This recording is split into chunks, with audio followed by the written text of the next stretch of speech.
Lanovky sa platí od 35 až do 90. Vlastne sa to platí aj 2 dní vopred. 2 dní vopred sa platí nejakých 45. A ako na mieste sa platí asi 69. No je to dosť. Je to tu vlastne... A tuto sa platí koľko? Tam...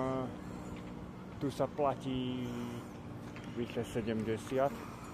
Ale to jazda lanovkou trvá asi 1,5 hodiny, takže ani sa nečudujem. To sa ide tam. Tam až na tie hory? Na ten. Úplne ten, čo vytnieva. To je najvyšší. Tam ten v strede je Lomnický štít. Lomnický štít, aha. Je Lomnický štít, ktorý je až, prosím pekne, hore nad tým oblakom. To je vyššie než tie oblaky. Lomnický štít je tu vlastne najväčší vrch Tatier. Wow. Pekne. Tento menší vedľa neho je Trivaň. Áno. Vrch Trivaň. No, ďalej. Myslím, že tam ten väčší je Gerlach. A tam ten menší je asi... Nie som si istý, ale asi Muraň. Neviem. Pekne. Ale viem, že tam je Gerlach a najvyšší je Lomnicák.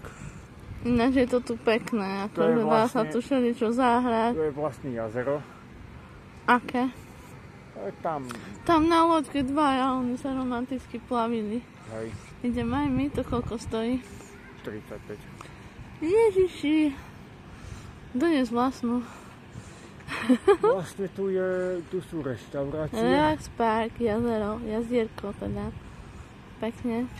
Vlastne toto, čo tu vidíte, tieto lana a preliany, tak to sa volá, asi tam vidíte tú opicu, je to opisia dráha. Tu som si vôbec nevšimla, sakra, lebo ja som teba hľadala. Je to opicia dráha a ona je vlastne dlhá, je to vlastne dlhé niekoľko 7 km. Ja som teba hľadala, tú opicu som si vôbec nevšimla. Je to vlastne nejak dlhé, tak možno na 3,5 kilometru. A strašne drahé. To radšej tam dole. Kde sme to boli včera? Šopské pleso? Hej. Tak tam. Lenže bohužiaľ... Tam je ináč všetko lacnejšie. Bohužiaľ ten musíme ísť do Podkarinu. Ale tu je to už predsa len, že viacej v Tatrách, takže preto je to drahšie tu. Trošičku, nie oveľa. No a to nie ste... všetko. A dámy a páni, to ste neboli ešte, kde som ja bol raz. My sme boli v Tatranskom ľadovom dome. Vlastne Tatranský ľadový dom je vlastne postavený z ľadu. Aká dobrá šiltovka, odkiaľ ju máš?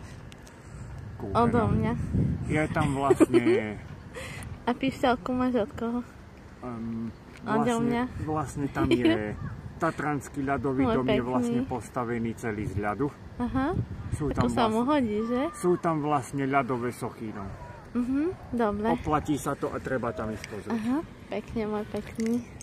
Moja láska. No, ďakujeme za vstup.